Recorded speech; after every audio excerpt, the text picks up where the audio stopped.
the bowl off underneath. So I'm going to probably assume this has really bad gas.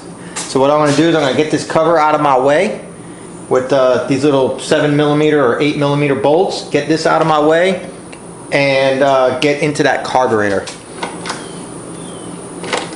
Now the throat of the carburetor is right here. So I can spray all the spray I want right here into the carburetor, but that's not what I want to do. I want to get into this bowl.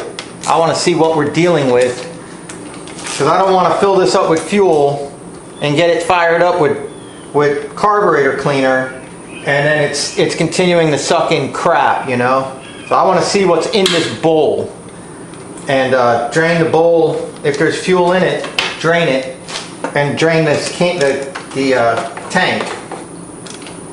There's about a half a tank of fuel in here. That's probably varnish by now. So I'm going to get this out of my way so I can do it. 1, 2. There we go. Yeah, that carburetor is pretty nasty on the outside anyways. So these little vacuum lines, they're not vacuum lines, they're little breathers for the crankcase and stuff like that. And what happens is they plug it in here and it goes behind this shield and it goes back into the carburetor, so it circulates the crankcase breather, so you're not putting this into the environment. So it's EPA stuff. That's what that is. That carburetor doesn't look too bad, but it doesn't look too good. There's a lot of outside dirt. I'm going to fill this up and I'm going to spray this carburetor down before I go any further, but I'm going to block this off with some paper. Well, I thought I had some carbon choke cleaner, but I guess I don't. But I do have some starter fluid, so maybe that'll be good enough. Yep, thought it would be. Just want to clean up this stuff off, because when I drop the bowl, I don't want to put the bowl back together with loose stuff falling into the bowl. So I'm just doing a quick, if it falls off now, it might fall in the bowl. If it don't fall off now, it wouldn't have fallen in the bowl. So I'm not going to lose any sleep over it. Just going to do what I can. Now if you have compressed air, an air compressor with a blowgun, which I do, if you have the can air to like clean computers and stuff like that, wouldn't be a bad idea to and get it, you know, finish cleaning it off. I'm not too concerned with it. It seems to be evaporating pretty quick. Don't want to lose that gasket right there. I mean, the inside of the carburetor is really not in bad shape. But this is the bowl right here. Right here is your bolt. Probably a 12. Let's see what we got.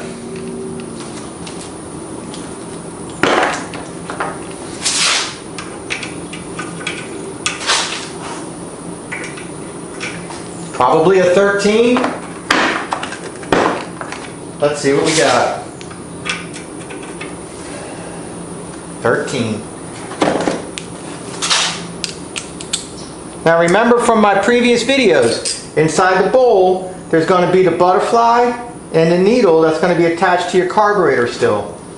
So right now we're just going to drop the bowl, and what's going to happen is it's going to drain all the fuel out of the tank right through this line once the butterfly falls. So be ready, once you crack it, be ready to have a place to catch your fuel. What do I do with fuel that I capture from old machines like this? I bring it to the recycling place, the auto store, and I dump it in their big old giant barrels.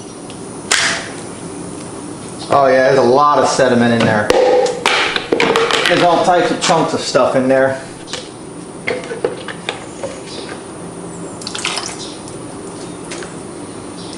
But the bowl, there's some stuff floating in there for sure, so that needs to be cleaned out. Probably means the jet.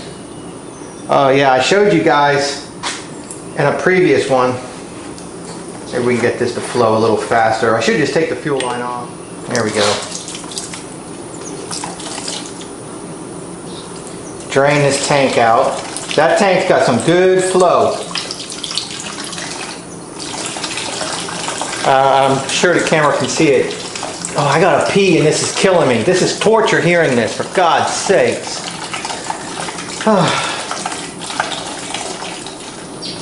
Okay, in other videos where we worked on carburetors, on mowers, some of them have your bowl and they have your mount bolt that go up, like on the Toro that we just did with the Kohler. I'll link to that video up here. I'll link to it at the end of this video. It has a bolt that goes up, and the bolt goes up into a little shaft on the carburetor, and then there's a jet that's inside the carburetor shaft, and you unscrew that with a flat tip screwdriver, and when you unscrew that with a flat tip screwdriver, that jet is a metered hole that goes up. The tube coming down that this bolt bolts to is threaded, and it has a hole on each side of the tube that sits in the bowl that sucks in the fuel.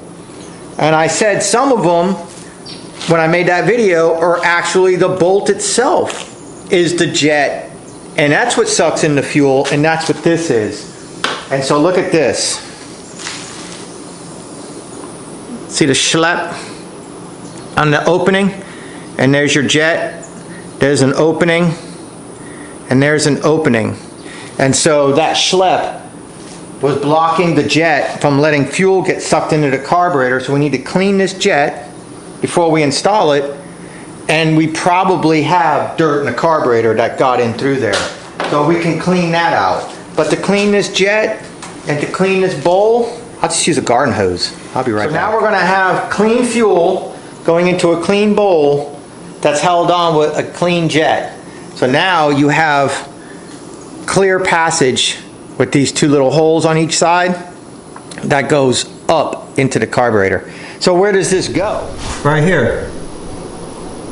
See the hole right here where my fingernail's touching? That is where the jet mounts to.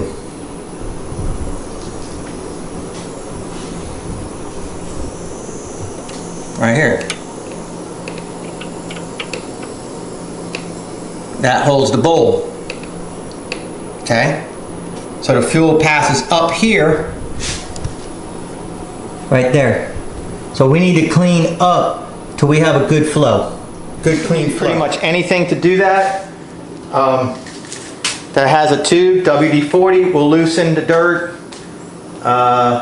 Really anything.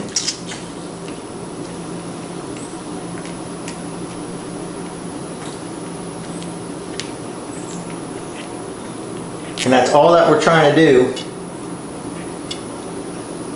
Not trying to fill up the cylinder, just spraying a little bit in there, let the WD-40 get in there, and it'll loosen, and you can take your starter fluid and blow it out.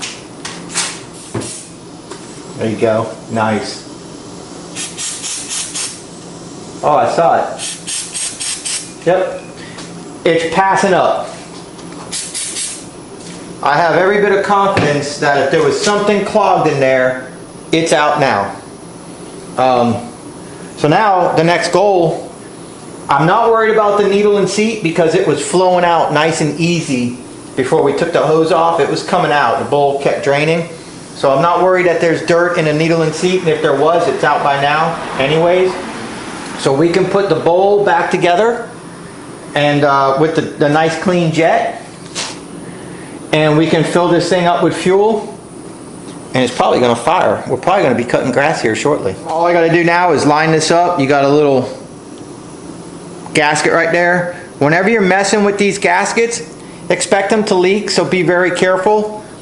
More than likely it's going to leak at the bowl, or it's going to leak here when you're dealing with old stuff. So be prepared to get a rebuild kit from a local dealer, or go online like Jack Small Engines. Find the model number to the engine and get yourself a gasket kit for the carburetor. It's very much worth it. If it's sitting in your garage, it's going to stink. You're going to stink out your garage of fuel. The bowl goes on any old way, and just thread the jet back up in there.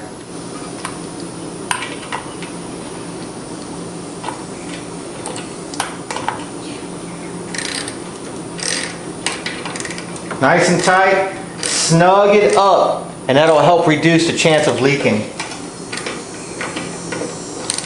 You can also get like some RTV gasket maker stuff that's that's oil and fuel friendly. So just be careful at the auto parts store. Ask for help if you're not sure. Tell them, yeah, I'm just doing a small engine to carb bowl. Some fuel might get on it. I need it to be resistant. They'll point you in the right direction. All right, we got that back together. Here's the fuel line. We could put that back together right here and lock it down with the clamp.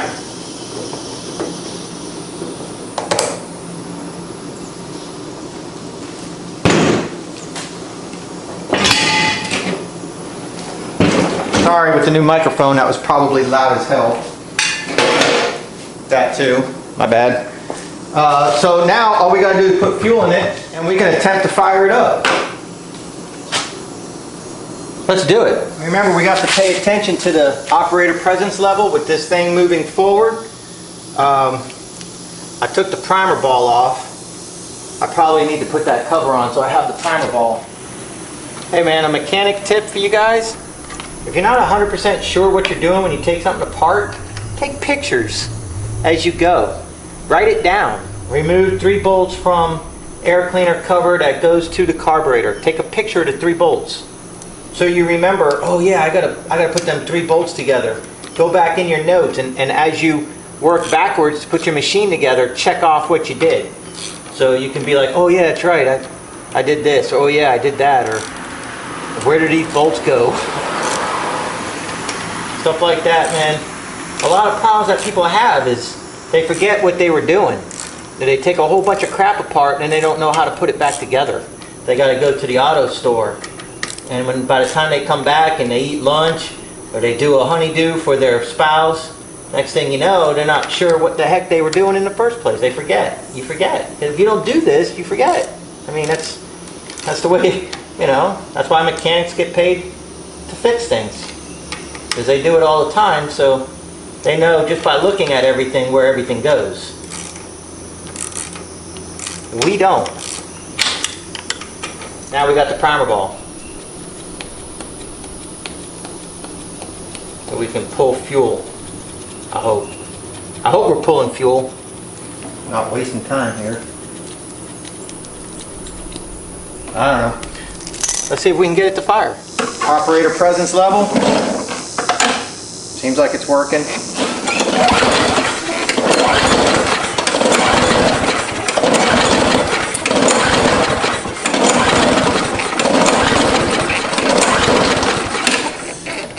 No fire.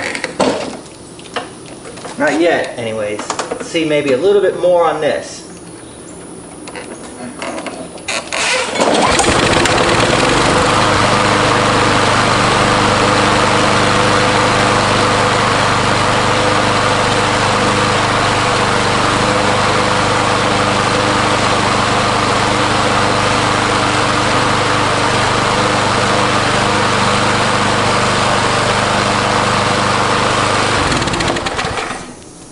So I had to reach down to that mechanism and move it a little bit with my hand. So, very valuable lesson, everybody. Let's put the air cleaner on. Let's get the yard cut. The condition of the blade is not so good. Screw it.